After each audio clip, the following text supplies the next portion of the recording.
Are you looking to leverage your email list if you're a pet brand to sell more products? Well, here's a quick guide. Number one is segmentation. Divide your list into categories. So new customers, loyal customers, inactive customers, etc., and tailor your emails accordingly.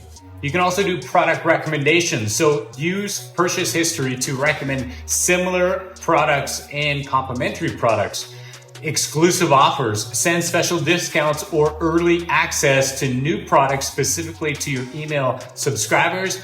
And educational content. Offer pet care tips that subtly promote your products, such as top 5 toys for teething puppies. And re-engage inactive. So send win-back campaigns with irresistible offers to re-engage your customers who haven't purchased in a while. And abandoned cart reminders. Send reminder emails of small incentives to people that did not complete their purchase. And seasonal campaigns. Capitalize on holidays and seasons where pet products are more in demand, like summer for flea treatments or winter for pet sweaters.